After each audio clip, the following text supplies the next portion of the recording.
Hello সবাই, স্বাগতম আমার নতুন ব্লগে। আজকে তোমাদের নিয়ে এসেছি পঞ্চগড়, বাংলাদেশের একদম উত্তরে প্রকৃতির কূলে। এই ব্লগে তোমরা দেখতে পাবে মির্জাপুর মসজিদ, রিসোর্ট, পঞ্চগড়ের খাবার, ধর্ষণের সব স্পট। আরও থাকছে জিরো পয়েন্টে, যেখানে দুই দেশের মানুষের সাথে দেখা আর গল্প করার অসাধারণ মুহূর্তগুলো ছিল অবিস্মরণীয়। থাকবে বিল্লাল মামার চা, ডাকবাংলা থেকে দেখা সে কাঞ্চনজঙ্ঘার রূপ আর পুরো প্রাকৃতিক সৌন্দর্যের ভাইব। কিভাবে আসবে, গাড়ি ভাড়া কত, মোট খরচ কত, সবকিছুর পুরো ডিটেলসে জানাবো আজকের এই ব্লগে। আসসালামু আলাইকুম। আজকে আমরা চলে যাচ্ছি পঞ্চগড়ের উদ্দেশ্যে। নতুন পথ, নতুন অভিজ্ঞতা, সেটাই আমরা আজকে শেয়ার করব আপনাদের সাথে। আরাম করে বসুন আর আমাদের ভ্রমণের সঙ্গী হয়ে যান। চলুন তাহলে পঞ্চগড়ের পথে। আমরা বাসা থেকে সব গুছিয়ে বের হয়ে পড়েছি স্টেশনের উদ্দেশ্যে।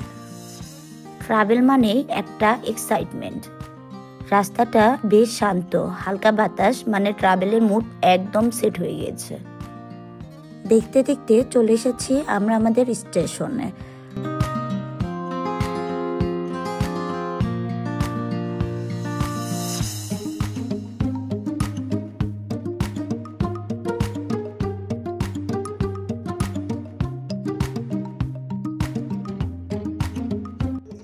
আমরা এখন স্টেশনে অপেক্ষা করছি ট্রেনের জন্য। আমাদের ট্রেনটা ঢাকা থেকে ছেড়ে এসেছে। আমাদের ট্রেনটা টাঙ্গাইল আর 10 মিনিটের মধ্যে পৌঁছে যাবে।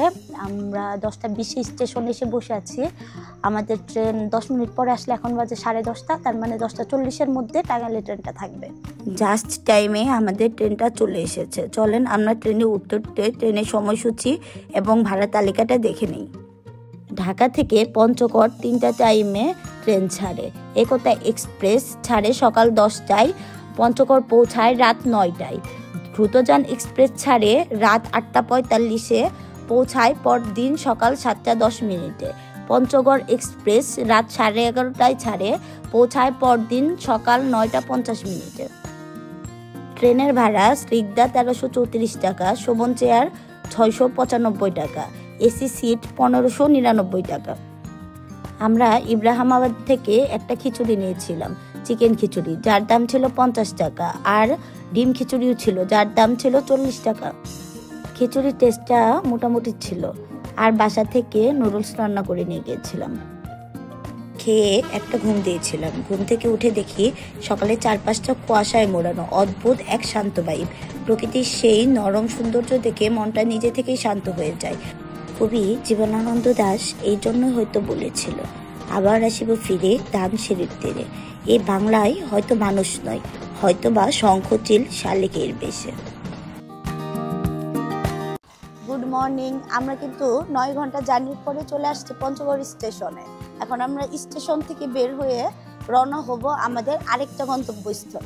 চলেন দেখি আমরা কই যাব এখন। আমরা স্টেশন থেকে বের হয়ে গেলাম। যেহেতু এটা লাস্ট স্টপেজ, এর জন্য টিকিট চেক ইন করছিল। এই হচ্ছে পঞ্চগড় রেলওয়ে স্টেশন। এখানে আপনারা আপনাদের গন্তব্যে পৌঁছানোর জন্য অটো পেয়ে যাবেন। যারা ট্রেনে কমফোর্ট না, তারা বের হয়ে স্টেশনের বাইরেই একটা ওয়াশরুম পেয়ে যাবেন। এখানে চেঞ্জিং রুমও আছে, চাইলে আপনারা এখান থেকে চেঞ্জ করেও যেতে পারবেন। স্টেশন থেকে আমরা অটো নিয়ে প্রতিজন 40 টাকায় চলে গেলাম মির্জাপুর মসজিদ দেখতে। সেখানে পৌঁছে এক হোটেলে নাস্তা করে নিলাম। এখানে পরোটা ছিল 10 টাকা পিস, ডাল 20 টাকা, মুরগির মাংস 70 টাকা, আর খিচুড়ি 50 টাকা, সাথে থাকছে 2 পিস মুরগির মাংস। স্টেশন থেকে এখানে আসতে আমাদের সময় লেগেছে প্রায় 30 থেকে 40 মিনিট। এই হলো মির্জাপুর শাহী মসজিদ। মির্জাপুর শাহী মসজিদটি পঞ্চগড় জেলাধীন আটোয়ারী উপজেলার মির্জাপুর ইউনিয়নের মির্জাপুর গ্রামে অবস্থিত। এটি পঞ্চগড় জেলা হতে প্রায় 17 কিলোমিটার এবং আটোয়ারী উপজেলা পরিষদ হতে প্রায় 7 কিলোমিটার। 1656 সালে মুঘল শাসক শাহ সুজার শাসনামলে এটি নির্মিত হতে পারে। মসজিদটির নকশা খুবই সুন্দর। মসজিদটির দেয়ালে ফুল এবং লতাপাতার নকশা খোদাই করা টেরাকোটা আছে। প্রতিটি ফুল এবং লতাপাতার নকশা ভিন্ন। মসজিদটির দৈর্ঘ্য 40 ফুট, প্রস্থ 25 ফুট এবং এক সারিতে 3টি গম্বুজ রয়েছে। মসজিদটিতে মুসল্লিরা পবিত্র জুম্মার নামাজ সহ 5 ওয়াক্ত নামাজ আদায় করে। মুঘল আমলে নির্মিত প্রাচীনতম এই মসজিদটির নির্মাণশৈলীর নিপুণতা, কারুকার্য ও অলঙ্কারণ দর্শনার্থীর মন আকৃষ্ট করে। মসজিদের পাশেই ছিল ইমামবাড়ি, এই জায়গাটাও ঘুরে আসবেন। এরপর চলে গেলাম স্টেশনে, সেখান থেকে চলে যাব তেঁতুলিয়াতে। আমাদের এখান থেকে বাসে জনপ্রতি ভাড়া পড়েছিল 80 টাকা। ভিতরগড়, রাজনগড়, হোসেনগড়, দেবেনগড় ও মীরগড়, এই 5 গড় মিলে নামকরণ করা হয়েছিল পঞ্চগড়। পঞ্চগড়ের সৌন্দর্য দেখতে দেখতে আপনারা কখন যে রিসোর্টে চলে আসবেন আপনারা কিন্তু বুঝতেও পারবেন না। আমরাও সৌন্দর্য দেখতে দেখতে চলে এসেছি একদম আমাদের রিসোর্টে। এই তো চলে এসেছি আমরা রিসোর্টের গেটে। আমাদের রিসোর্টটা ছিল টি ভ্যালি রিসোর্ট। রিসোর্টটা ছিল একদম চা বাগানে ঘেরা, একদম চা বাগানের মাঝখানে অবস্থিত। আপনি যদি প্রকৃতিপ্রেমী হন তাহলে এই রিসোর্টটা আপনার মন কাড়বে, আমি নিশ্চিত। আমরা চলে এসেছি আমাদের রিসোর্টে। এই রিসোর্টে মোট 8টা রুম আছে, আর এটা হচ্ছে আমার রুম রূপসী। আসেন আমরা আমাদের রুম ট্যুর করে ফেলি।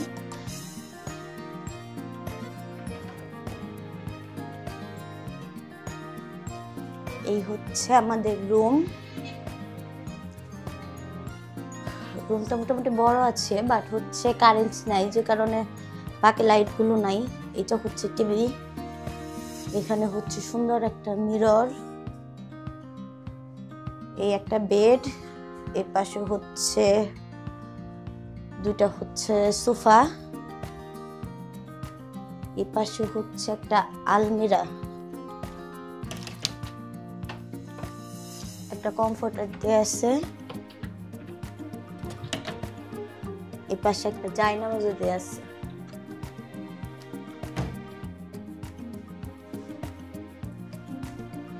এটা হচ্ছে ওয়াশরুম।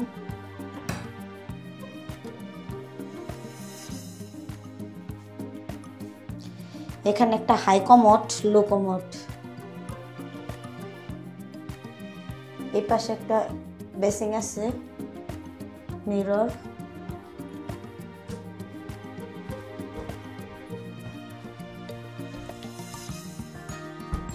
আর এটা হয়তো বা বারান্দা।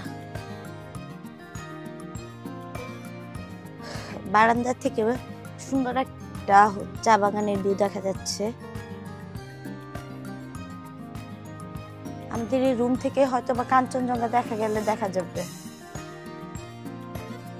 রুম থেকে ফ্রেশ হয়ে আমরা চলে গেলাম জিরো পয়েন্টে। আমাদের রিসোর্ট থেকে এখানে আসতে সময় লেগেছে প্রায় 1 ঘন্টার উপর।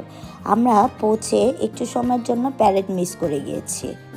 প্যারেড শেষে সবাই বিএসএফ এবং বিজিবির সাথে ছবি তোলে। তারপরে আমরা ইন্ডিয়া থেকে দাদা বৌদি এসেছিল, তাদের সাথে কথা বলি। হাই, খুশি আসে নাই?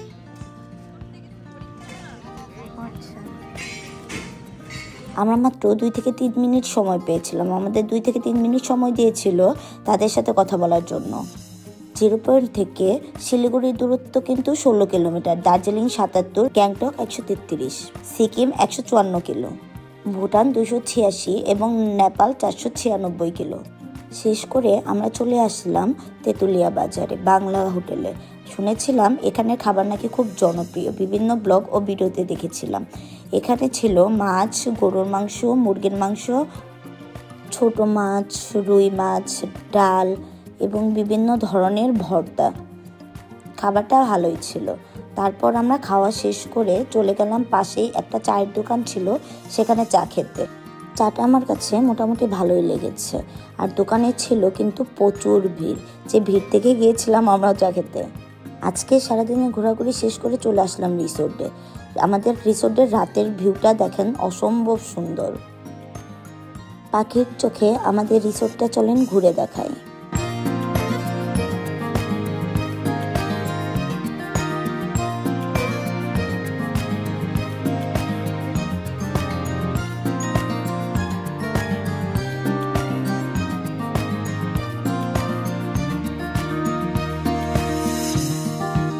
Hello everyone, good morning.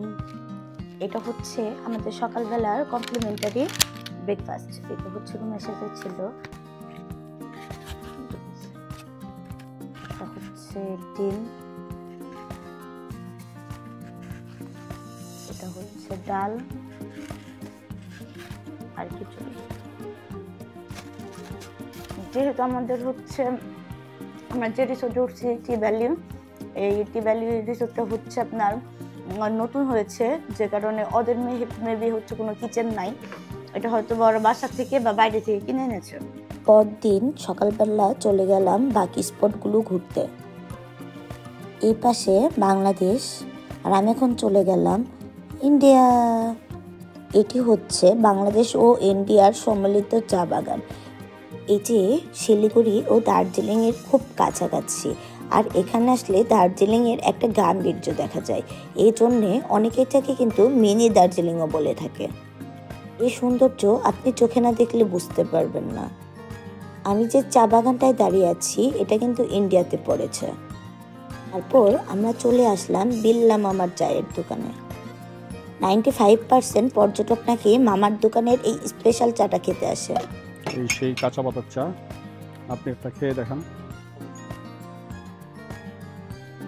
এছাড়াও মামার দোকানে ছিল রকমারি চায়ের আয়োজন। এখানে কিন্তু অনেক ধরনের চা পাওয়া যায়, আমি সেগুলোই একটা একটা করে দেখাচ্ছিলাম। গ্রিন টি, লেমন টি, এমনকি হলুদ টি থেকে শুরু করে আর অনেক ধরনের চায়ের কালেকশন এখানে আছে। এই মামার সেই স্পেশাল দুধ চা। চলেন মামার স্পেশাল চা কতটা স্পেশাল সেটাই দেখি। চাটা অনেক টেস্টি। এরকম পেছনে নদী, সামনে হচ্ছে চা বাগান রেখে এরকম পরিবেশে চা খেতে কিন্তু ভালোই লাগে। বিখ্যাত হচ্ছে বড় বিল্লা মামার চা। মার শুধু চা বিখ্যাত না, একটা বিখ্যাত ডায়লগ আছে, চলেন আপনাদের দেখাই।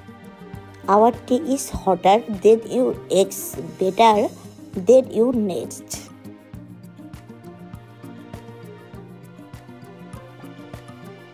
আমরা কিন্তু চা বাগানে দাঁড়িয়ে মামার অথেন্টিক চা খাচ্ছি, তাও কাঁচা পাতার চা।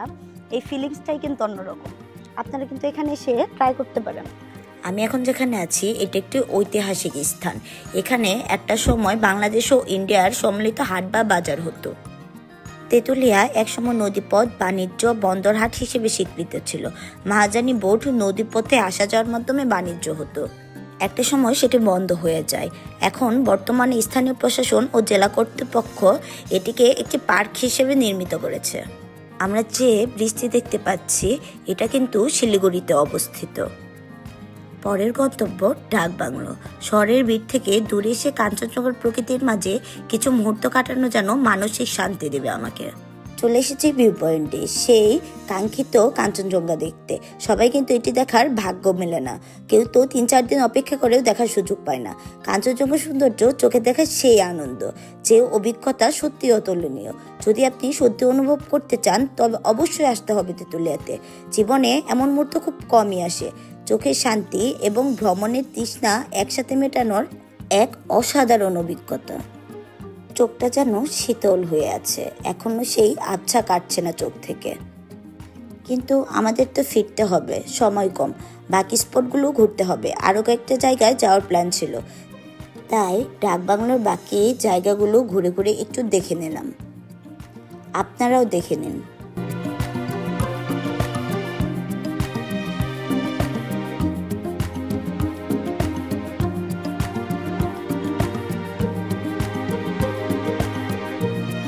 ডাকবাংলো থেকে বের হয়ে চলে গেলাম দুপুরের খাবার খেতে তেঁতুলিয়ায় সে বাংলা হোটেলে। চলেন আমরা দেখে নিই কি কি আইটেম অ্যাভেলেবেল আছে।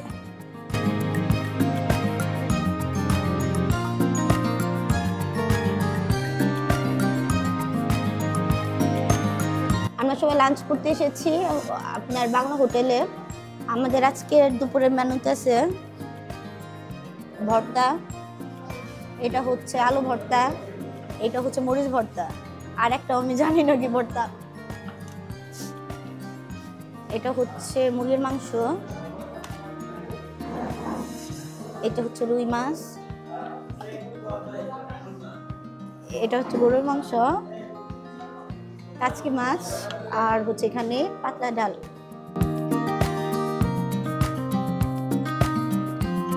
বাংলা হোটেলের পাশেই আপনারা কিন্তু চায়ের দোকান পেয়ে যাবেন, সেখানে অনেক ধরনের চা পাতা পাওয়া যায়। চায়ের দোকান থেকে বের হয়ে আমরা কাজী অ্যান্ড কাজী টি এস্টেটের উদ্দেশ্যে রওনা হলাম। রাস্তায় কিন্তু আমরা আবারও কাঞ্চনজঙ্ঘা দেখতে পাচ্ছি। তেঁতুলিয়ার রাস্তার দুপাশের সৌন্দর্য আপনার মনকে আকৃষ্ট করতে বাধ্য করবে। গ্রামের আঁকাবাঁকা রাস্তা মনে করিয়ে দেবে আপনাদের শৈশবের স্মৃতি। আমরা চলে এসেছি মিনি মিনা বাজারে। এটি কাজী অ্যান্ড কাজী ট্রি স্টেটের উৎপাদিত সামগ্রী পাওয়া যায়। এখানে বিভিন্ন ধরনের চা এবং তাদের নিজস্ব ফার্মের দুধ দিয়ে বানানো মিষ্টি পাওয়া যায়। চা দেখার ফাঁকে চলেন আপনাদের একটা গুরুত্বপূর্ণ ইনফরমেশন দিচ্ছি। সেটি হলো, যাদের আপনাদের এই কাজী ফার্মে পরিচিত নেই তারা এখানে না আসাটাই ভালো। যেহেতু আমাদের এখানে পরিচিত ছিল না, সেহেতু আমরা কিন্তু এখানে ঢুকতে পারিনি। বিষয়টা আমাকে অনেক হতাশ করেছে। আমরা এত দূর থেকে এসে রিসোর্টের ভিতর ঢুকতে পারিনি, কিন্তু হতাশার কারণ নেই। এর বাইরের সৌন্দর্যটাও কিন্তু উপভোগ করার মতো। আমরা সেই সৌন্দর্যটাই উপভোগ করেছি।